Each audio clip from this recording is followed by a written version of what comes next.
કે ગુજરાતના મુખ્યમંત્રી એટલે તો ભગવાનના માણસ, એકદમ સીધા સાદા ભગત જેવા માણસ.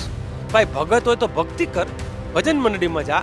રક્ષક જ્યારે ભક્ષક બન્યું છે તો એ રક્ષક તરીકેનો રોલ અમે અદા કરશું અને ભક્ષકોને કહેશું કે અમે તમને ભક્ષણ નહીં કરવા દઈએ.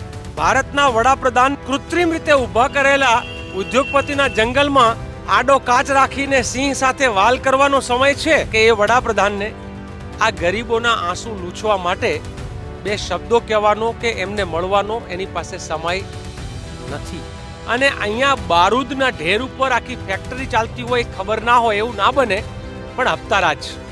ગુજરાતમાં ગુંડારાજ, ગુજરાતમાં હપ્તારાજ. કોંગ્રેસના આગેવાનો આવે એ પહેલા કલેક્ટર અને એસપીનું છૂમંતર થઈ જવું એ જ બતાવે છે કે આ સરકારના અધિકારીઓ અને નેતાઓ ડરપોક છે, કાયર છે.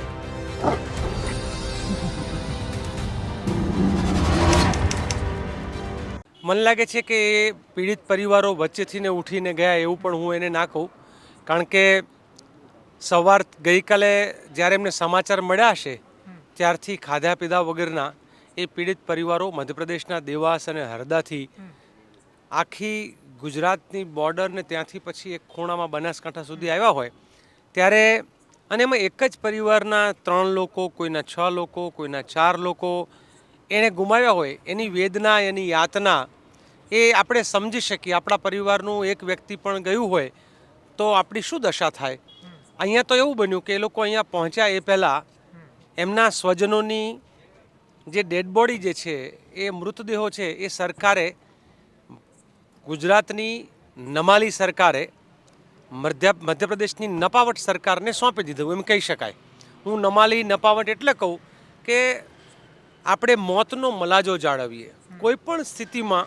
આપણા જૂના પેલા વખતમાં તો એવું કહેવાય છે કે ભાઈ વેર ઝેર હોય તો પણ જ્યારે મરણ થાય ત્યારે બધું ભૂલીને એકબીજાના લાકડે જાય, એકબીજાના સ્મશાને જાય, એકબીજાના અગ્નિ સંસ્કારની જે વિધિ છે એમાં લોકો દુશ્મની ભૂલી જાય. ત્યારે આ ગરીબોના આખો પરિવાર જ્યાં નષ્ટ થતો હોય ત્યાં સરકારના લોકો માત્ર સરકારી પ્રક્રિયા પૂરી કરવાની, અને આખા દિવસ દરમિયાન અમે જોયું છે કે મધ્યપ્રદેશ અને ગુજરાત સરકારને આ બોડી જે છે ને એને એ લોકો એક માત્ર વસ્તુના રૂપમાં જોયું.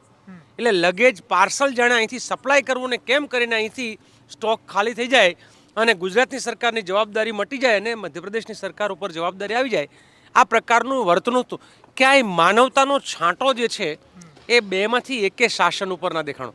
મને તો બનાસકાંઠા જિલ્લાના કલેક્ટર એના વલણ અને વર્તનને લઈને એમ થયું કે કદાચ માનવતાના નામે મીંડું છે ત્યાં. એણે પરિવારના લોકો જે અહીંયા આવ્યા હતા એની ખબર અંતર પણ નથી પૂછી અને સવારમાં આવીને જે કંઈ બધી વ્યવસ્થાના ભાગરૂપે અને સીધા અમે ભાઈ જિગ્નેશભાઈ પાલભાઈ ને અમારા બીજા ધારાસભ્યો શ્રી કાંતિભાઈથી લઈને અમૃતભાઈ, દિનેશજીથી લઈને બધા અહીંયા પહોંચવાના હતા. તો કોંગ્રેસના આગેવાનો આવે એ પહેલાં કલેક્ટર અને એસપીનું છૂમંતર થઈ જવું એ જ બતાવે છે કે આ સરકારના અધિકારીઓ અને નેતાઓ ડરપોક છે, કાયર છે. ગઈકાલે આ ઘટના ઘટી ત્યારથી લઈને અત્યાર સુધી ભારતીય જનતા પાર્ટીનો એક પણ પદાધિકારી કે ચૂંટાયેલો વ્યક્તિ એના આંસુ લૂછવા કે એને આમ એનો વાહો થાબડવા કે ભાઈ તમારા દુઃખમાં અમે સાથે છીએ, જરા વાહે હાથ ફેરવે, એવું એક ભારતીય જનતા પાર્ટીના ચૂંટાયેલા કે કોઈ પણ પદાધિકારીએ છે એ ન કર્યું.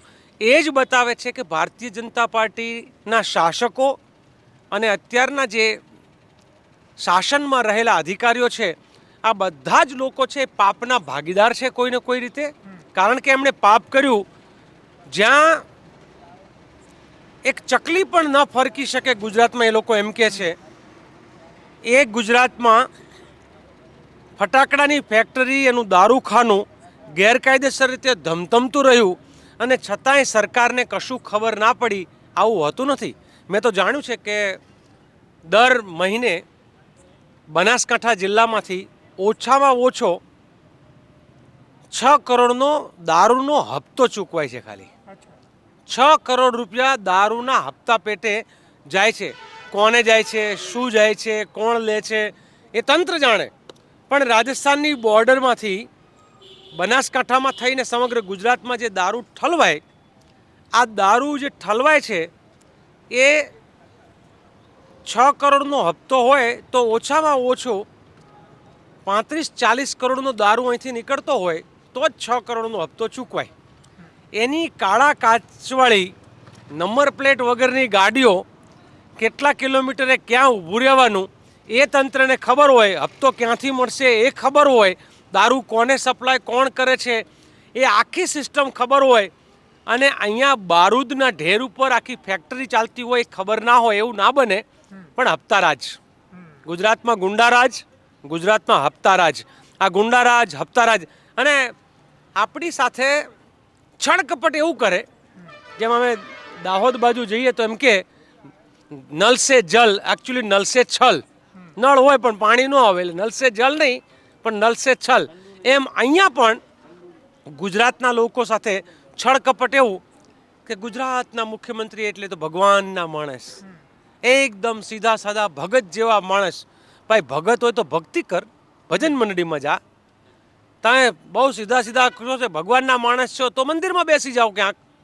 તમે ભગવાનના માણસ છો એમ કરી અને બધાય પાપના ભાગીદાર બનો ને પાપ થવા દો તો એને ભગવાનનું માણસ કહેવાય નહીં, એને કઠપૂતળી કહેવાય, નમાલા મુખ્યમંત્રી કહેવાય.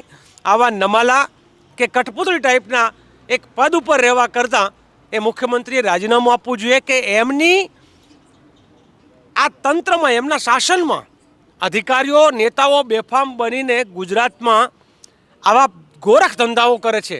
ક્યાંક કંડલાથી ભયંકર ડ્રગ્સ આવે છે, થોડો પકડાય છે ને બાકીનો બધો ગુજરાતમાં ડિસ્ટ્રીબ્યુટ થઈ જાય છે. દારૂ કરોડો રૂપિયાનો, મહિને 3400 કરોડનો દારૂ ગુજરાતમાં આવે છે. આ 3400 કરોડનો દારૂ ગુજરાતમાં આવે છે તો ક્યાં જાય છે, ક્યાંથી આવે છે, કોણ હપ્તા ખાય છે? એમ ડ્રગ આ ફેક્ટરીઓ આમને એમ હતું કે એક ફેક્ટરી જશે કદાચ ગેરકાયદેસર. સમાચાર મળ્યા કે આ લોકોની હિંમતનગરમાં ઈડર પાસે બીજી એક ફેક્ટરી ચાલે છે ગોડાઉનની અંદર, તે ગેરકાયદેસર. આ ફેક્ટરીમાં આમ તો એવું છે કોઈ પણ હેઝાર્ડસ વસ્તુ છે એ બાળકો પાસે ન કરાવડાવે, બહુ ભયંકર એનો કલમ લાગે, ગુનેગાર થાય. 15 વર્ષનો બાળક અહીંયા બાળમજૂરી કરે છે,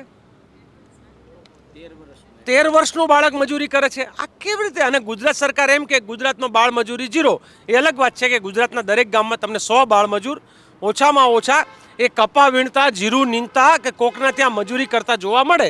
પણ સરકારનો દાવો છે કે બાળ મજૂર નથી. એટલે બહારના રાજ્યના બાળમજૂરો પણ આવે છે, ગુજરાતના બાળમજૂર તો એક બાજુ.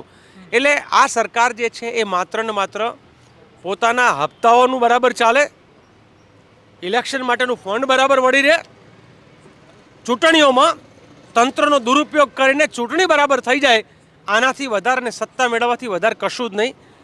જેના 4 બાળકો, 3 બાળક અને પોતાની ઘરવાળી 4 ગયા, કોઈના 6 ગયા, એનું દર્દ જોઈએ તો આપણને ખબર પડે કે ગુજરાતના મુખ્યમંત્રી અહીંયા આવવું જોઈતું હતું.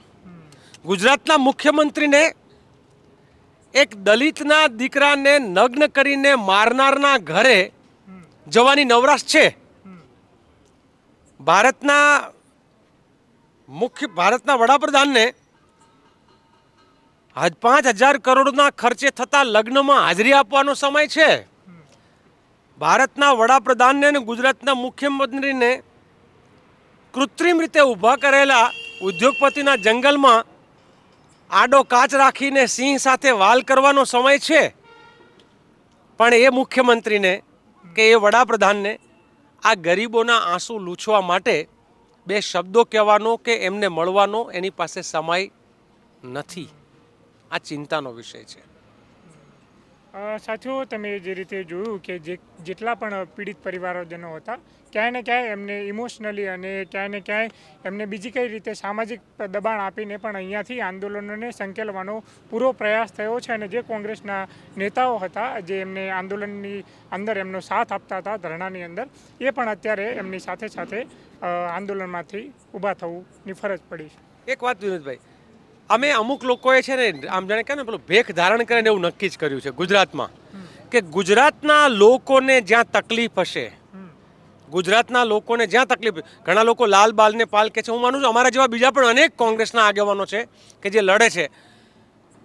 એ આદિવાસી વિસ્તારમાં મહીસાગરનો મુદ્દો હોય કે રાજકોટનો મુદ્દો હોય કે ગીર સોમનાથના ખેડૂતોનો મુદ્દો હોય કે પછી ઘેડ વિસ્તારના ખેડૂતોનો હોય કે જામનગરનો હોય કે પછી સુરેન્દ્રનગર જિલ્લાનો સવાલ હોય કે અંબાજીમાં મકાનો પડવાનો હોય કોટો, અમે નક્કી કર્યું છે અનેક લોકોએ, કોંગ્રેસના કર્મશીલો, હું કર્મશીલો કહીશ, અમે નેતાઓ નથી, અમે કોંગ્રેસના કર્મશીલ છીએ અને અમારા જેવા કર્મશીલ ગુજરાતની આમ જનતામાં પણ ઘણા છે.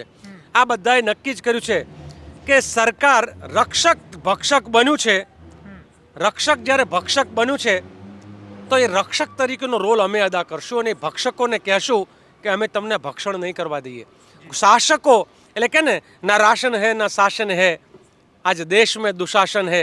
દેશમાં તો છે પણ આ ગુજરાતમાં દુર્યોધન અને દુશાસનની પ્રકૃતિ ધરાવતા લોકો એ લૂંટવાનું કરશે, અત્યાચાર કરશે, બળાત્કાર કરશે, ભ્રષ્ટાચાર કરશે, લોકોને જ્યારે પીડા કરશે ત્યારે ગુજરાતના કોંગ્રેસના કાર્યકર્તાઓ, કર્મશીલ કોંગ્રેસીઓ અને કર્મશીલ બીજા આંદોલનકારીઓ અમે લડવાનું નક્કી કર્યું છે. એના માટે જેટલું જતું કરવું પડે, સામાયિક શક્તિ સંઘર્ષ એ કરવા તૈયાર છીએ, પણ ગુજરાતની જનતાના પડખે અમે ઊભા રહીશું. જી બિલકુલ લાલજીભાઈ.